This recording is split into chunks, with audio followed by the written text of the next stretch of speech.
Assalamualaikum warahmatullahi wabarakatuh. Salam sejahtera.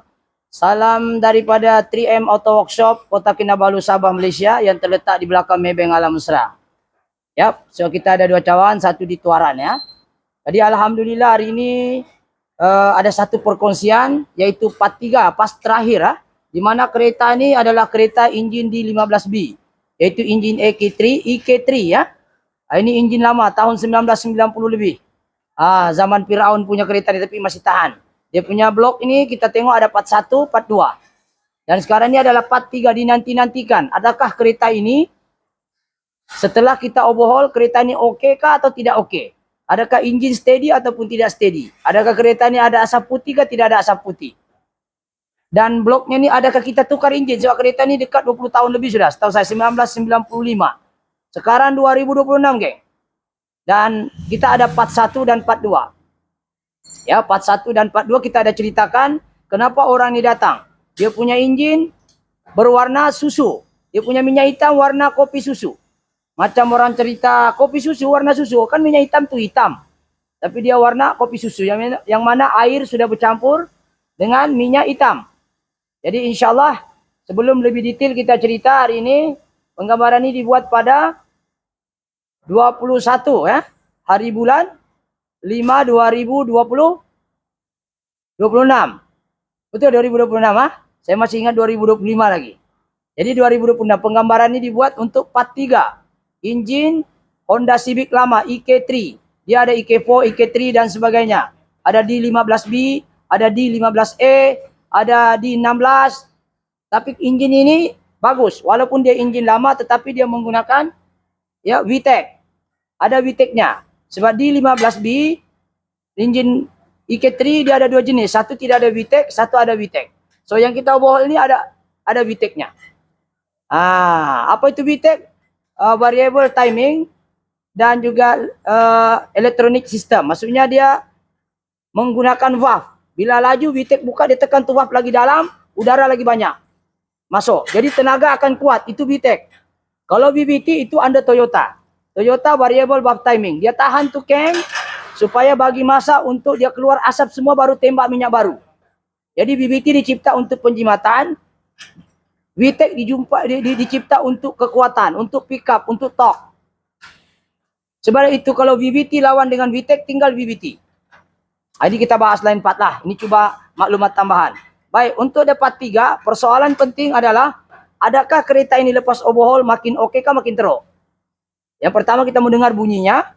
Yang kedua kita mau tengok asap di exhaust. Yang ketiga kita mau tengok enjin ini bergegar kah tidak bergegar. Sebab kereta ini kita tahu dia general overhaul sebab warna kopi susu. Bila sebut warna kopi susu maknanya kereta ini ada dua keberangkalian. Sama ada tukar enjin ataupun overhaul enjin. So kereta ini kita tidak tukar enjin. Kita just overhaul enjin. So ini antara perbahasan yang kita akan sentuh. Dan mungkin kamera girls, bukan kameraman kamera girls datang ke tempat saya ni untuk kita tengok part 2 sahaja. Part 1 lebih kepada penceritaan bagaimana keadaan enjin warna kopi susu, apa efeknya. Tapi syukur alhamdulillah kereta ini walaupun dia kopi susu, bloknya tidak makan tidak calar. Maksudnya orang ni masa dia sudah rasa enjinnya tu masuk air, dia tidak paksa itu enjin. So efek sampingan tidak banyak. Jadi dia masih still kita overhaul secara normal, cuma cabaran dia di part 2 ni kita akan cerita di mana dia punya blok sudah kena makan oleh air, sumbing sudah, cipek. Nanti kita tengok part 2 ni. Okey, kameraman boleh ke sini. Kasih hold dulu. Okey, kita tengok di sini geng, di part 2 ya, sebab kita ada 2 part. Ini part 2. Tajuk dia Honda Civic EK3, enjin di 15B kenapa jadi kopi susu. Itu tajuk dia. So ini part 2. Part 2 kita akan lajukan supaya kurangkan duration. Ni. Ini jangan tengok iklan. Ini baguslah supaya saya dibayar. Begitu itu. Kita skip lah. Okey. Ini dia lah kopi susu. Begitu. Jadi minum sudah alhamdulillah kopi susu. Jadi sekarang ni dia nak kita bongkar naik kereta. Kenapa persoalan yang kita mau bahas ini 3. Satu, kenapa dia jadi susu? Ini part 2 ya. Yang kedua,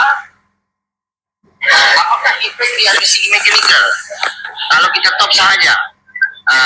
Sebab orangnya pada mulanya ngotot, tapi saya bagi tahu risiko. Dan benda itu kalau sudah putih, kita tidak tahu macam mana dengan main bearing, conrod bearing, ring piston, dan juga piston sendiri dan juga ada blok. Sebab minyak engine sudah hilang daya lincir dia. Hilang sudah dia punya daya lincir dia. Jadi apa yang kita mau cerita? Kenapa dia overheat? Apakah puncak-puncaknya? Coba kita terus overhaul tanpa So, ini keadaan engine ya. Ketika kita skim dia punya head, dia punya blok pun sudah kita skim. Dan masalahnya kita skim dia punya blok, dia makan tuh bloknya. Reput. Memang pas video pertama kalau perasaan tadi tuh reput dia punya blok di bahagian liner blok tadi lah, liner piston tuh. So kalau kita nampak di sini, ya, yang masa kita buat engineering pemotongan dia memang sudah ada reput-reput lah kalau kita nampak di video. Mungkin hold dulu, kita tengok dulu video ini. Alright. Kalau kita nampak tuh reput tuh keliling dia. So bila di skim tambah reput lah, tambah reput. Kalau dia aluminium pakai ini mungkin aku tahu lah. Di pun aluminium pada overheat, tak paling alloy. So, dia punya blok makan oleh air. Pakai alloy kan? Nampak terang? Dia punya keladak tuh dalam. Kemarin kena pandai ambil gambar, shoot ya. Sama aluminium. Sekarang. Alright, jadi IK3 punya engine ini memang teruk, dan setelah kita skim pertama kali, ingatkan tidak banyak kikisannya. Kameramen jauh sikit. Kita ingatkan kikisan dia tidak banyak, maksudnya dia tidak inilah. So bila kita skim dia jadi seperti ini. Sebenarnya ada sudah reput sedikit, tapi bila di skim tambah reput. Kereta ini sepatutnya ganti engine sudah, sebab memang banyak reput sudah. 1958 tolak 2025 sekarang macam 20 tahun sudah, dekat 20 tahun kan sudah kereta tuh. So memang dia reput lah, walaupun di aluminium tetap ada jangka hayatnya. So masa kita skim, ya, dia punya masalah kereta ini adalah dia jadi seperti ini. Nah, kameramen fokus ini. Nih, perasaan kameramen kasih zoom sedikit, tengok nih, nampak nih cipek di bulatan ni macam, okay pak, ini oke lah. Nih nampak. Dan video ini kita sudah antar sama ownernya untuk skim paling pertama. Oke. Jadi sekarang ini ada part 2. Ini part 2. Ini sudah kita skim. Ini kita sudah skim sudah, kasih rata. Pertama dia macam berkurap nih, berpanau. Kita welding keliling nih. Welding keliling, lepas itu kita antar engineer skim lagi satu kali. Tempat welding lain, tempat skim lain. So kalau saya antar tempat engineering yang sama, dia juga welding, dia juga skim double, dia punya mahal. Mahal dia gila. Jadi saya punya cari luar lah, dia skim saja. Alright. Ini. Alright, jadi sekarang ini part 2 sudah selesai. Part 3 kita akan tengok revise balik. Apakah yang kita tukar, kita akan cerita daripada pelan-pelan satu-satu. Oke, satu kita tengok beltingnya sudah kita ganti. Tengok dia punya belting ini macam cacing kerawit sudah. Saya tidak tahu dari zaman bila ada pernah ganti. Ini dia kembang gara-gara minyak nih, dia tidak peduli ownernya. Nah, kalau tengok ini beltingnya, aku tidak tahu apa sudah namanya kalau begini nih. Tikus pun boleh juga digigit tikus nih. Kembang, geng, kembang. Tuh, macam itu apa nama kalau kita sayur malah beli sayur di KK itu macam sayur pakis, melengkung-lengkung. Oke, itu yang kita sudah ganti. Part yang seterusnya kita ganti mounting engine. Kita tahu mounting engine fungsinya 2. Satu, menahan engine daripada jatuh daripada sistem cabin engine itu sendiri. Yang kedua, menahan getaran. So macam mana dia mau tahan tuh getaran kalau dia sendiri koyak? Coba kameramen fokus ini. Satu, koyak. Ya, dia punya mounting ini lebih kurang ada 5 ya. Betul 1, 2, 3, 4, 5. Inilah kereta paling banyak mounting engine-nya. Selalu 3 atau 4 saja boleh tahan ini engine. Macam itu Alphard sudah banyak mounting dia. Tapi tidak juga dia getaran sama. Oke, kita tengok mounting yang paling teruk antara semua. Ini 1, koyak ya.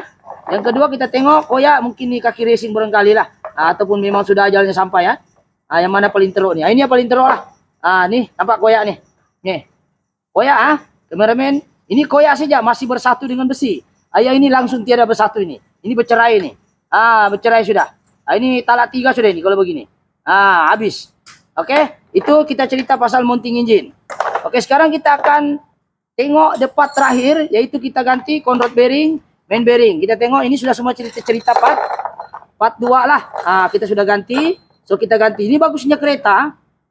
Saya pun pada mula-mula ingatkan mau oversize sudah piston, sebab kita pernah pengalaman sebelum ini. Bila kena air, sistem pelinciran itu tidak ada. Jadi besi jumpa besi bergeser pasti dia makan. Tapi mungkin orang ini cepat alert, dia tidak paksa itu engine. Jadi syukurlah dia tidak ada masalah. So, kita tengok conrod bearing, main bearing, ini conrod bearing. Ini conrod. Ada juga calar lah conrod bearingnya nih.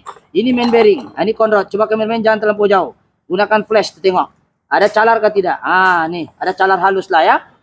Ada calar halus. So, kita ganti. Apa lagi yang kita ganti nih? O-ring piston. Kita gunakan brand NPR. Brand NPR nih bagus, dia tahan panas, cuma dia tidak boleh dipaksa. Kalau paksa dia patah. Jadi cara masuk itu mesti dengan kasih sayang lah. So, kita ganti ring piston. Apa lagi? Termostat. Ini kasih nampak supaya ownernya nanti tanya apa sih yang diganti itu. Ini kita sudah kasih ganti, tengok video saja. Termostat, dia berkarat. Silat-silat ini dia buka pun mungkin sedikit saja. Oke, kita ganti. Ini apa lagi? Thrust washer. Thrust washer pun kita ganti, geng. Kita kasih nampak semuanya, geng. Kita bukan cerita saja lah, kita kasih nampak video terus. Oke, ini kita ganti. Kedua, spark plug pun kita ganti. Ya. Kalau kita obol ini basah, sebab untuk terus terang, ya, kereta ini tidak ada camshaft sensor, dia menggunakan distributor lagi. Kau tahulah, kereta Honda ini yang lama punya dia tidak ada crankshaft sensor, tidak ada camshaft sensor, dia cuma ada pickup point untuk firing order. So, ini spark plug kita ganti 4 biji ya, geng. Kita bagi nampak lah, supaya kadang-kadang orang ditanya apa juga yang ditukar itu. Jadi tidak payah jawab lagi kita pakai mulut, pakai video saja.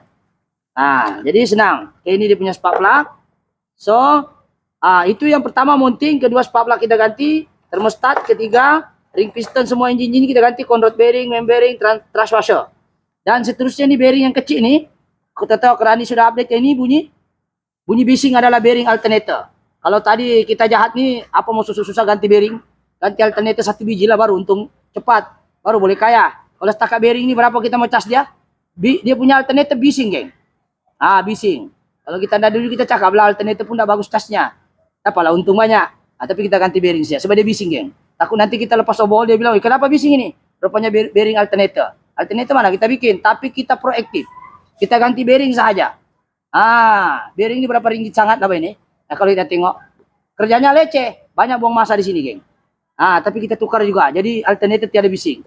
Ya, kita dengar tadi alternator ada bising ke tidak? Tidak ada sudah. Awal-awal dia datang, geng, macam injin pambot. Pambot tahu pambot, pam air itu kapal punya. Oke, seterusnya kita cerita bearing alternator bising. Kita sudah ganti. Kemudian distributor, dia punya seal pun kita ganti. Dia punya seal sudah ganti. Dia punya timing bell pun kita ganti, geng. Timing bell kita ganti termasuk tensioner. Ya. Ini kita gantilah. Dia kembang, geng. Sebab minyak ni basah, jadi minyak campur getah dia akan kembang. Sudah dia kembang dia akan rongak. Bila dia rongak dia akan terlepas daripada ini, dia akan boleh menjalankan pos lagi tinggi. So, ini kita ganti tensioner, timing bell sekali. So, oke, yang seterusnya inilah adalah head gasket dia. Kita pakai yang ini asal dia kita ganti. Sekarang sudah pasang. Jadi persoalan yang paling penting, banyak cakap pun tiada guna. Sekarang kita mau dengar kereta ini senyap ke tidak? 1. Kedua, kalau senyap pun dia getar ke tidak? 3, dia ada asap putih ke dia exhaust? Keempat, adakah dia vibrationnya kuat? Itu yang kita mau tahu. Flash ke silam mata saya. So, kereta ini kita akan start, adakah dia one kick? Ataupun dia kena ngeng baru hidup. Kita mau tahu itu. So, kita cerita semuanya, orang nak mau tahu sebenarnya. Tapi ini kan SOP penggambaran. Orang mau tahu macam mana, bang, kereta saya oke kan tidak oke, walaupun dia sudah jadi susu.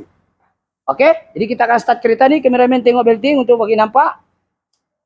Sana saya ada letak ini air mineral supaya nampak kocakan air itu. Kalau engine itu tidak steady, air pun macam ada buaya di dalam air itu, goyang-goyang begini. Tapi kalau dia tenang, amanahnya engine cantik. Oke, sekarang kita akan start. Tengok di belting sana. Kalau dia hidup engine, mesti belting berpusing. Ya, pasal kadang-kadang dalam kamera tidak nampak getaran tuh. Alright, kita akan start. Kameramen standby. Oke, kita start Alright, 1, 2, 3. One kick.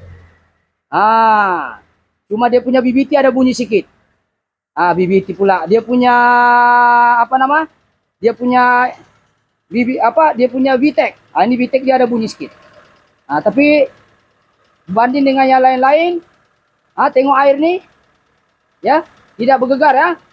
Ada bunyi sedikit ya. Ini valve-nya pun kita akan adjust sedikit, tapi peringkat awal kita akan tes. Jadi one kick engine oke, kita sudah ni. So hari itu masa dia mula datang, Ya, lepas kita overhaul lah, ada lagi bising. Itu bearing alternator tadi. Sekejap kameramen, kasih hold dulu. Oke, ini bearing alternator yang kita ganti. Alternator tuh duduk di belakang sini. Cuma dia bising ini, dia punya bab, kita akan adjust balik lah. Tapi dia one kick sudah. Oke, yang kedua kita akan tengok sticknya, kameramen tengok sini. Oke, kita tes sini. Saya tengok tuh, tiada wap. Betul? Kalau ring piston masalah, keluar wap di sini nih. Tiada ya. Yang kedua, kita tengok breeder, ini breeder dia. Ini engine, oke, tengok air, tenang ya. Kameramen kena fokus betul-betul, jangan pening nanti orang tengok video. Oke, steady. Sini wap, tengok nih breeder dia, tidak ada hostnya, memang datang tiada ini hostnya sambungan. Ini nanti tiada, ini pak. Tiada wap keluar cantik dan tiada wap. Jadi ring piston kita ganti, control bearing kita mau tahu ada wap keluar atau tidak. Itu satu. Yang bising sedikit itu adalah wap. Kita akan adjust lagi dia punya clearance. Tapi at least dia one kick ke tidak. Steady ke tidak.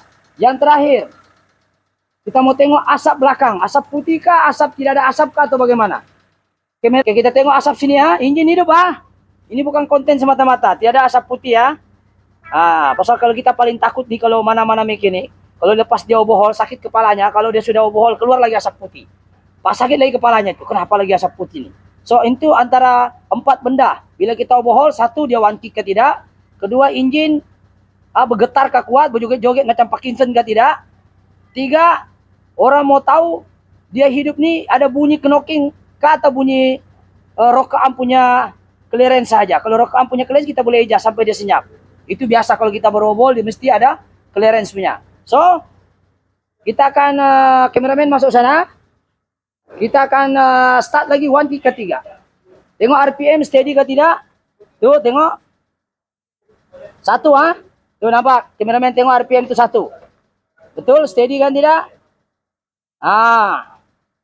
Ini kereta datang kopi susu Kita pun takut jo engine ini sebenarnya ownernya suruh cari. Tapi kami cari-cari susah mau dapat di kereta dia punya engine di 15B. Dapat lagi di 15 carburetor lagi pula. Aduh. Ada lagi satu di 16. Enggak boleh juga. Jadi mau juga di 15B. Oke, yang ada BTEC. Ada lagi di 15B. Tidak ada lagi BTEC-nya. Aduh, susah lagi mana. Mesti mau sama. Jadi kami ambil keputusan untuk welding saja. So kita akan tengok, kita akan off engine. Kita akan start. Cek engine pun tidak keluar kita start. Adakah dia one kick ke tidak? Kita start Tengok RPM. Kameramen mau tengok engine hidup kan, tengok RPM sini ya. Oke. Alright. One kick geng. Cuma ada bunyi titik-titik itu rokaan kita akan coba adjust. Kasih dia fit macam perawan supaya tidak bunyi. Tidak bunyi terlampau fit geng. Sebab nanti tenaga tidak ada ini kereta. Dia kena ada longgar-longgar sedikit. Dia ada bunyi di VTEC-nya. Dia ada juga bunyi di dia punya rokaan. Itu kita boleh adjust. Yang VTEC-nya itu kita akan try sebis. So kameramen keluar sekejap lah. Keluar sekejap kan. Oke, yang bunyi itu kita akan suspect VTEC ataupun dia punya rokaan kita akan adjust. Ini VTEC-nya, kameramen dekat sedikit. Kasih zoom saja, tak payah dekat sangat pun tak apa. Oke, kita akan buka. Ini 2 ini kita akan sebis. Dan itu sahaja untuk penggambaran hari ini. Kereta ini kita anggap selesai. 3 part. Part 1 kita akan cerita keadaan engine dia. Kenapa orang ini datang. Part 2 kita detailkan apa yang kita tukar. Adakah blok kita oversize ataupun tidak. Ataupun bagaimana. Kereta ini tidak ada oversize blok. Jadi masih dia jimat minyak. Kita tidak ada potong blok. Sebab dia punya ring piston. Tidak ada calar juga. Bloknya pun tidak makan. Cuma bloknya kena makan dia air sialah keliling. Itu kita welding balik pakai aluminium. Sebab engine dia ni aluminium geng. Di 15B ni engine-nya aluminium. Head aluminium, bloknya pun aluminium. Kereta lain macam Myvi K3, 3LZ, dia engine aluminium, headnya saja, bloknya alloy. Mana lagi tahan? Tahanlah alloy sebenarnya. Tapi dia ada pro and kontranya lah. Nanti kita bahas di part lain. Oke, itu saja untuk perkongsian hari ini. Kereta ini dianggap berjaya lah. Tapi maklumlah kereta sudah tua. Cuma bising ini daripada ada bising sedikit titik-titik. Itu macam dari rocker arm. Nanti kita akan adjust dia punya apa namanya kelegaan menggunakan pillar gauge. Kita akan ukur. Bagi mungkin kita akan turunkan dari 10. Dari 15 pergi 10 mm. Itu intake, exhaust mungkin dari sekarang 25 nih. Kita turunkan pergi 20 mm. So itu saja untuk perkongsian hari ini. Semoga perkongsian ini bermanfaat. Yang paling penting, tiada asap putih, one kick, tiada getaran, dan juga bunyi bising hanya bahagian rokok am. Itu memang kalau overhaul memang dia ada jarak. Masa kita mula-mula dia senyap, lama-lama dia bising. Kita akan adjust 2-3 kali juga, insya Allah baru senyap. Oke, itu saja. Jika konten-konten ini menarik, jangan lupa subscribe, share, and komen. Dan komen mesti komen yang membina. Ya, siapa yang komen negatif memang kita blok terus. Sebab kita kongsi saja, kita share saja. Kalau oke. Alright, jadi itu saja perkongsian hari ini. Minta maaf ada gangguan bunyi. Biasalah workshop. Ya, oke. Sekian, assalamualaikum. Thank you.